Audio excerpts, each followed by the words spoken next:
Olá, meus irmãos, que bom a gente estar de volta com o programa Reflexões para a Vida, nossa devocional. Nós estamos estudando o livro de Atos.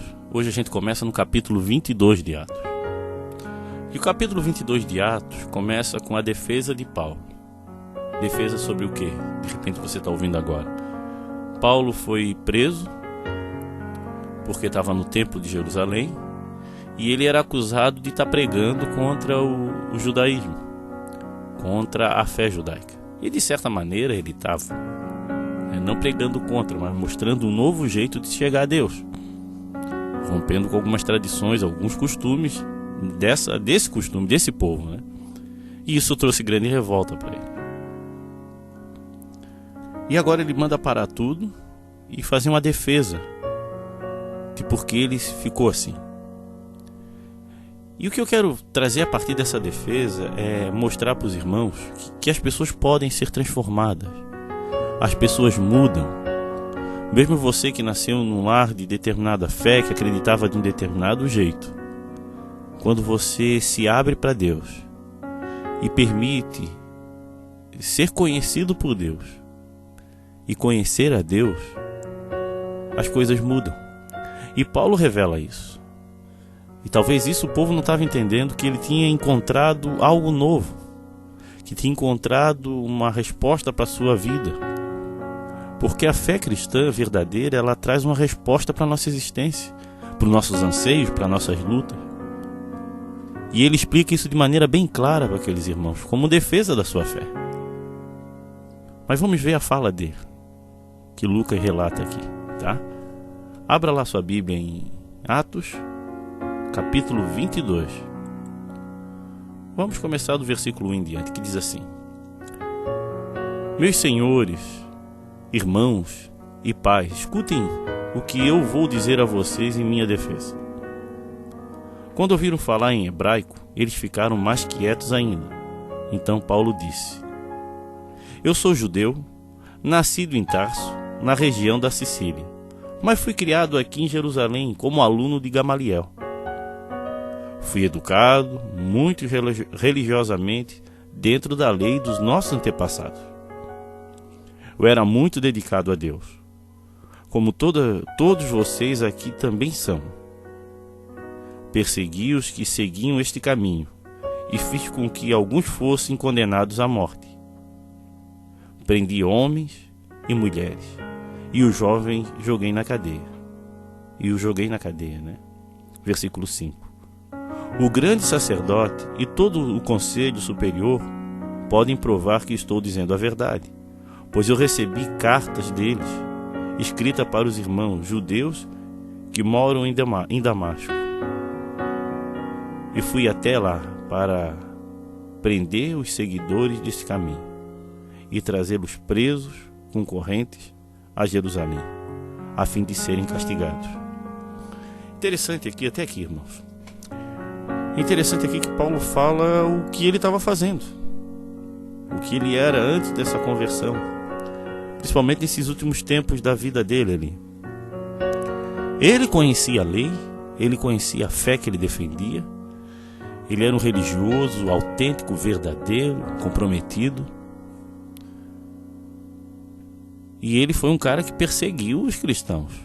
Estevão, quando foi condenado à morte, diz em Atos, que foi lançado aos pés de Paulo as roupas dos que estavam apedrejando. Ou seja, ele estava ali. Então é interessante que aqui a gente vê um perseguidor, um defensor de uma determinada religião, um defensor da fé hebraica, que estava no templo. Interessante é isso, né? Se convertendo ao cristianismo. Que se converteu. Mas o que eu quero destacar hoje para a gente pensar um pouco é que a partir dessa fala de Paulo, dessa imagem que eu fico imaginando aqui, é que as pessoas podem ser transformadas. As pessoas podem mudar. Mas não pela sua própria força, mas pelo agir de Deus. Pensa bem, irmãos. Ele era um religioso extremamente comprometido. Igual aquele povo ali que deu aquele burburinho ali, vamos dizer assim, porque a cidade toda se encheu de cólera por causa da presença dele ali, principalmente pelo que acusaram dele estar contaminando o templo, de estar levando pessoas que não podiam estar ali. O fato é que Paulo sabia o que eles estavam pensando, porque ele era igual. Ele entende porque eles reagiram daquela maneira, porque ele era igual. Mas ele foi transformado. Então, irmão, uma das coisas que eu gostaria que você entendesse, pensasse, é que as pessoas podem mudar.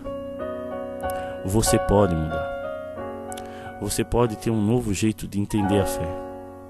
Basta você se abrir e permitir.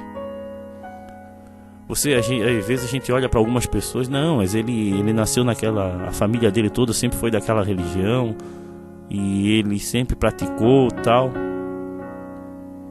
Mas também podem ser transformados. Não é o lugar que a gente acreditou que importa, mas o que a gente acredita hoje. E em quem a gente acredita hoje? Sabe quem a gente acredita hoje? Jesus. Ele é real, ele é autêntico, ele está vivo. E Paulo presenciou isso porque uma das formas que levou Paulo a se converter foi que Jesus foi visitá-lo pessoalmente.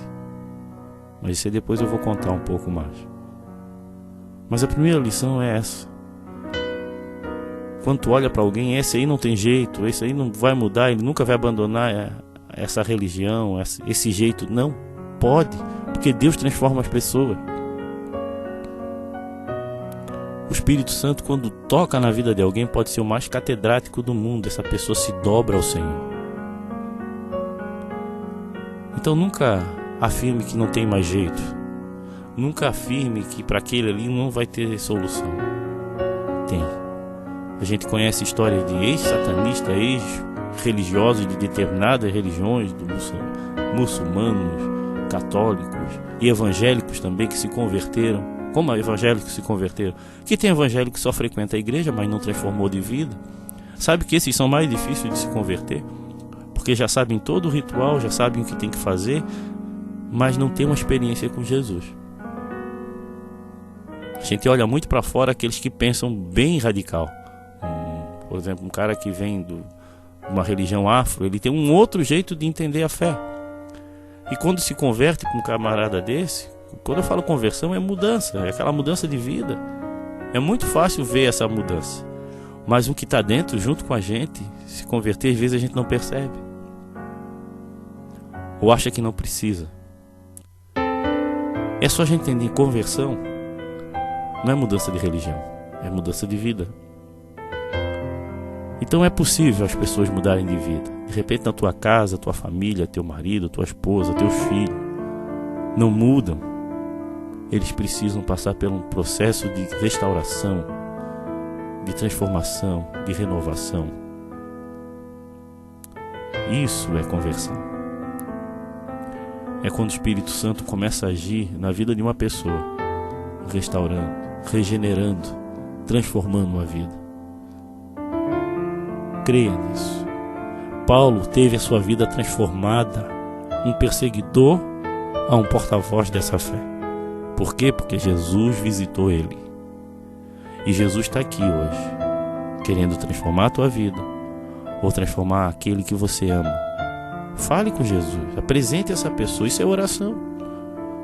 Peça, Jesus, vá, transforme a vida do meu marido, da minha esposa, do meu filho, que vocês vão ver milagres. Mas não é só numa oração ou duas, é a persistência, é a fé.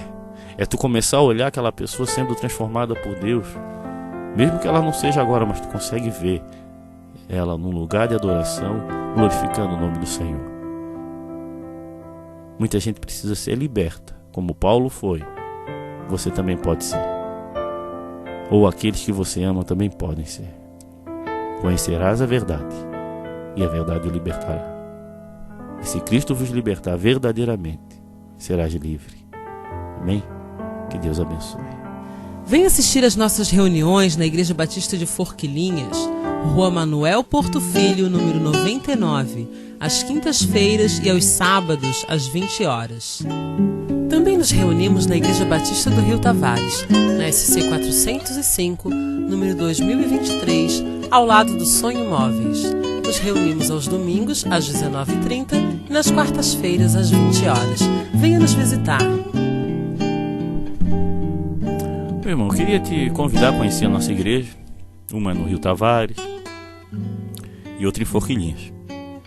Venha conhecer, venha prestar um culto ao Senhor. Venha conversar com a gente. Não é aquela mega igreja, a coisa mais linda do mundo, vamos dizer assim. Mas é uma família que está tentando aprender a caminhar ao lado de Jesus.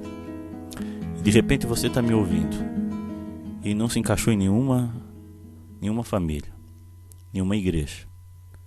O pessoal diz que a nossa igreja é daqueles que não gostam de igreja. E é verdade. Porque às vezes a gente vê tantas coisas, na boa, que dá vontade de sair correndo.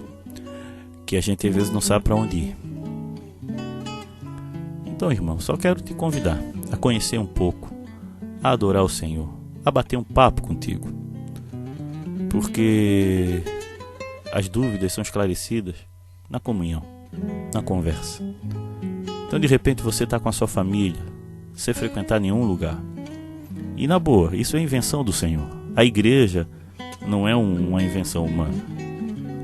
Instituíram a igreja, fizeram uma instituição, tudo bem, funciona, precisa organizar o negócio. Mas a igreja é a grande família. E a igreja é formada de gente pecadora, pessoas que vão falhar, pessoas que vão pecar, pessoas que vão, às vezes, falar o que não deviam falar, e às vezes ofende. Quantas vezes me deu vontade de sair correndo? E olha que eu sou pastor. Mas eu sei que aquilo ali é uma invenção do Senhor. Ele criou a igreja, e a igreja somos nós. E nós precisamos uns dos outros. Então, se você está sem nenhum lugar para frequentar, de repente, vamos lá, vamos conversar. E você que quer conhecer um pouco mais da palavra de Deus, nós também temos um grupo de estudo bíblico que acontece no Rio Tavares toda terça-feira a partir das 8 horas, e às 9 horas temos um curso de teologia, né? Se você quer crescer um pouco na fé e quer aprender um pouco mais da palavra, você que já estudou a palavra e quer vamos dizer, aprofundar, nos procure, tá? E em Forquilhinhas é segunda-feira também, a partir das 7 às 8 é o de teologia. É aberto para todo mundo. O valor do curso, R$20 por mês, apenas isso, para comprar as apostilas e para que outras pessoas possam estar sendo abençoadas. Amém? Então, irmão, se você quer receber essas mensagens, quer bater um papo, nós também trabalhamos com aconselhamento, agende um horário para a gente estar junto conversando. E se você quer receber estudo e crescer na fé, a melhor forma é procurar ajuda. Amém? Que Deus te abençoe. Eu agradeço a Deus pela tua vida. Se nós estamos aqui, é porque Deus nos permitiu esse encontro. Vamos orar. Se você está passando por um momento difícil, nós podemos orar por você. Então mande o seu motivo de oração via SMS ou WhatsApp no 8404-4148. Pai querido, quero chegar diante de Ti, Senhor, para agradecer, Pai, pela Tua palavra, Senhor. Nos ajuda, Senhor, a enfrentar as forças das trevas, Senhor. Que a gente não ignore esse fato, Pai. Que a gente não ache que isso é da cabeça humana, porque a palavra fala o tempo todo que lutamos contra isso. E o nosso adversário anda ao derredor querendo derrubar, querendo nos afastar de Ti, Senhor. Liberta esse irmão que está me ouvindo agora, Pai. Dê a ele forças para estar procurando ajuda, Senhor. E levanta homens e mulheres, Senhor, para estar anunciando essa palavra de libertação, de transformação de vida, Pai. Peço por esse programa, agradeço àqueles que têm apoiado, Senhor. Levanta, Senhor, mais pessoas, Senhor, que possam contribuir com esse projeto, Senhor. É isso que eu peço em nome de Jesus, Pai. Amém. Se você deseja ouvir essas mensagens via WhatsApp, mande um recado para o 8404-4148 ou visite o nosso site www.reflexõesparavida.com.br.